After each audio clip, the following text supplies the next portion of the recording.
అంటే మీకు worldly goals ఏమున్నాయి? ఫర్ ఎగ్జాంపుల్ ఛానల్ పెట్టి నాకు ఛానల్ పెట్టాలని ఉండొచ్చు, ఇంకోళ్ళకి పాట పాడాలని ఉండొచ్చు, ఇంకోళ్ళకి నాకు కూడా ఉందండి. ఈ స్టూడియో చూడగానే ఇట్లాంటిది పెట్టాలని వచ్చింది. యాక్చువల్గా ఈ ఛానల్ పెట్టాలని ఎప్పటి నుంచో ఉంది నాకు. నేను చూసారా ఊరికే అన్నానండి బాబాయ్.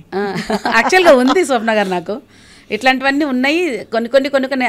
అందుకే నాకు కెమెరా సెట్ అంతా నేను తీసుకున్నా ఇంట్లో. అంటే నేను అడిగినవి నేను పొందుకున్నా. ఇప్పుడు ఆరాధన టీవీలో నేను ఎవ్రీ వీక్ మెసేజెస్ ఇస్తా. అప్పుడు నా కెమెరా సెట్తో నా కెమెరామ్యాన్, నా ఎడిటరు కొద్దిగా ఇంట్లోనే చేస్తున్నా అన్నీ. సో ఫ్యూచర్లో మేబీ ఇట్లా చేస్తానేమో. అదే అన్నీ మీ ద్వారా జరుగుతున్నాయి కాబట్టి ఆ సమయం వచ్చినప్పుడు మీకే తెలుస్తుంది. అవునండి, అదైతే రియల్గా అడుగుతున్నానండి. మీరు చెప్పినట్లు నాకు చాలా ఐడియాస్ ఉంటాయి, క్రియేటివ్ ఐడియాస్ ఉంటాయి. ఆ వ్యక్తులు కలవాలని దేవుని అడుగుతున్నా. అంటే ఒక్కరితో కాదు ఇది, వ్యక్తులు కలవాలి. అందుకే నాకు పరిచయం అవ్వడానికి ఇట్లాంటి వ్యక్తులు నాకు పరిచయం కావాలి. ఈ పనిలో మీకు తోడయ్యేవారు కావాలని అడుగుతున్నారు, సహకరించేవారు. ఎగ్జాక్ట్లీ అడుగుతున్నారు, కావాలని అడుగుతున్నారు అది. కానీ మీరు చాలా టాలెంటెడ్ కదా, అంటే మీరు మీ పాటలన్నీ వైరల్ అయ్యాయి. ఎప్పుడైనా మీమ్స్ చూసి బాధపడ్డారా? లేదండి. ఎందుకు? ఎలాగా? ఎందుకు అని అడగకూడదు.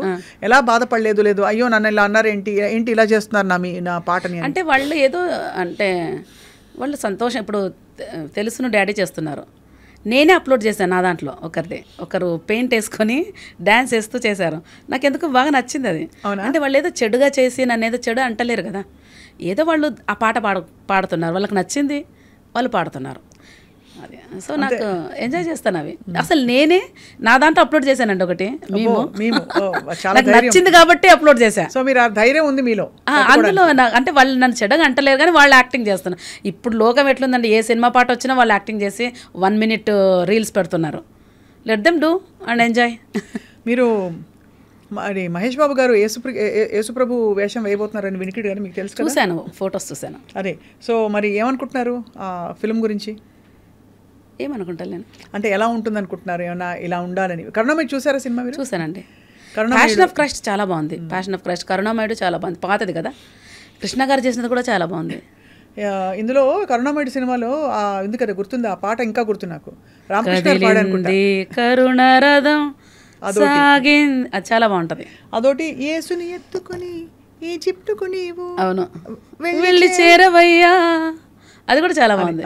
అవును. సో ఇవన్నీ అంటే ఈ సినిమాలు కాకుండా మామూలు సినిమాలు చూస్తారా ప్రసన్న గారు? ఎందుకంటే మీ విధానంలో, మీ జీవన విధానంలో యూజువలీ సినిమాలు చూడొద్దు, మనిషి మెదడుకి ఇన్ఫ్లుయెన్సెస్ నుంచి దూరంగా ఉండాలని కొన్ని నిష్టలు ఉంటాయి.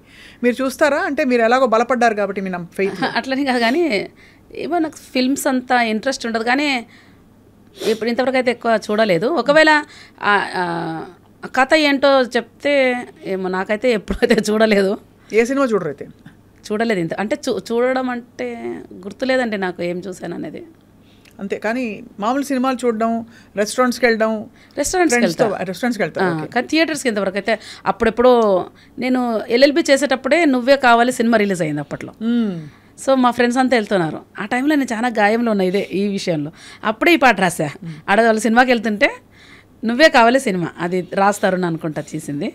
వాళ్ళు వెళ్ళేటప్పుడు నేను రాసా, నువ్వే కావాలి ఏ క్షణమందైనా, నీ నుండే రావాలి ఏ ఆశీర్వాదమైనా, చూడక నమ్మడమే అది నమ్మకం అంటివే, నమ్మిన వెంటనే చూచెదనంటివే, అందుకే నువ్వే కావాలి ఏ క్షణమందైనా. అంటే ఎందుకనండి అంటే చూడనని ఏం లేదు, నాకు చూస్తే అదేదో పాపం అనేది కూడా ఏం లేదు. యాక్చువల్గా నేను కార్లో వెళ్ళేటప్పుడు నాకు ఇష్టమైన పాటలు పెట్టుకుంటా, మోస్ట్లీ పాత పాటలు. ఏం పాటలు? పాత పాటలు ఏదంటే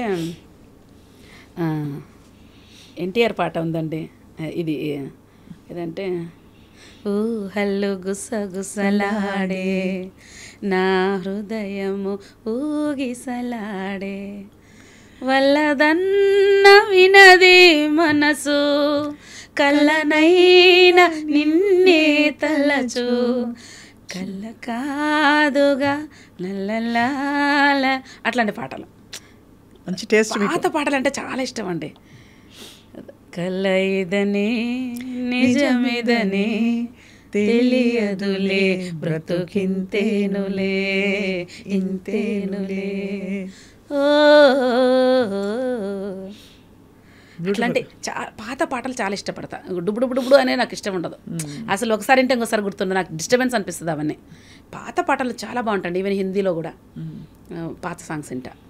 చాలా మీరు పలుకు మీది ఒరిజినల్ వాయిస్ కాబట్టి బోల్డ్గా వస్తుంది మీ పేర్లకి. బోల్డ్ అనేది మీ ఇంటి పేరండి? కాదు మీరు పెట్టుకున్నారా? లేలే, నాకు కళలో పడిందండి అట్లా, నీ పేరు ఇప్పటి నుంచి బోల్డ్ అని. ఒక దైవజనుడు వచ్చి, నాకు మామూలు పడుకుంటే కళ వచ్చింది 21 days ఫాస్టింగ్ ఉన్నప్పుడు. ఆ రోజు బ్రేక్ అయిపోతుంది మాకు, ఆ రోజు ఎందుకు కళ వచ్చింది. డీజేస్ దినకరంకులు అని మీకు తెలుసా అండి? విన్నాను, ఆఫ్ కోర్స్. గొప్ప దైవజనులు ఆయన వచ్చారు నా కళలో. వచ్చి God send me to change your name అని చెప్పారు. ఎస్ అంకుల్, మీరు చేంజ్ చేయండి అంటే, ఏం పేరు నీ పేరు అంటే Prasanna. So from today onwards you are bold. 16 years back నాకు పడింది, నేను అది డైరీలో రాసుకున్నా. ఆఫ్టర్ దట్ రీసెంట్గా అంటే మా స్పిరిచువల్ ఫాదర్ మార్చుకో, ఎందుకంటే బైబిల్లో చాలామంది పేర్లు మార్చాడు దేవుడు, చాలామందికి మార్చాడు. యాకోబు అంటే మోసగాడు, కానీ ఇజ్రాయేల్ అని పేరు పెట్టాడు. నేను అదే అంటాను, దేవుడు చెడుల నుండి ఒక మంచి తీస్తాడు, అది దేవుని నేచర్. నెగిటివ్ కూడా ఆయన నెగిటివ్ నుండి పాజిటివ్ తీస్తాడు. మొత్తం చీకటి ఉంటే వెలుగు కలుగును గాక అన్నాడు. మనం చీకటి ఉంటే చీకటి అని చెప్తా ఉంటాం. గాడ్ ఏంటంటే ఏమి కావాలో అది పిలువు అంటాడు. Not what you don't want. ఏది వద్దో కాదు, ఏది కావాలో అది పిలువు. ఏది కావాలో పిలువు. చీకటి ఉంది, అయ్యో చీకటి ఎంత కఠినంగా ఉందో, అయ్యో అనకు. లెట్ దేర్ బి లైట్ నువ్వు చెప్తే అవుతుంది. ఎందుకంటే మన నోట్లో శక్తి ఉందండి. నెగిటివ్ మాట్లాడితే నెగిటివే జరుగుతుంది, పాజిటివ్ మాట్లాడాలి. ఎందుకంటే మనం గాడ్స్ క్రియేషన్, ఆయన స్వరూపంలో ఉన్నాం. దేవుడు ఎప్పుడు కూడా నెగిటివ్ మాట్లాడు ఆయన.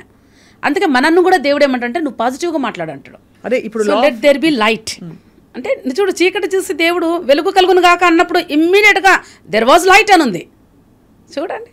అట్లాగే మనకేం కావాలో పిలవాలి. లాజరు చనిపోతాడు, చనిపోయిన వ్యక్తిని తీసేటప్పుడు ఆవిడంటది స్మెల్ వస్తుంది తెరవకండి అంటాడు.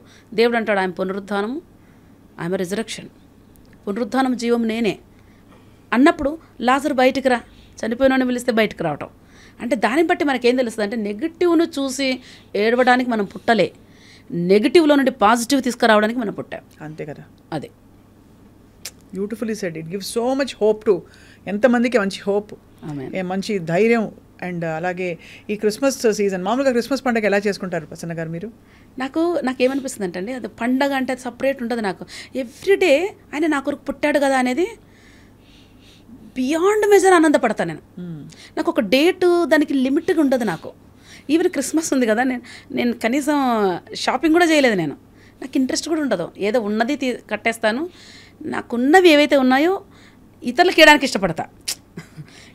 నాకు ఇచ్చేది గిఫ్ట్లు వస్తూనే ఉంటాయి. సో నేను అంతా ఏదో ఒక రోజుకి లిమిట్ కాదు, లేదంటే ఒక టైంకి లిమిట్ కాదు. ఇది టైమ్లెస్ అండి నాది. యు ఆర్ ఆఫ్ కోర్స్ డెఫినెట్గా. అది నేను బియాండ్ ఉన్నా, అసలు అంత ఆనందం ఉంటుంది నా లోపల ఎప్పుడు. కాబట్టి పండగలకి ప్రత్యేకంగా ఏమి ఉండదు.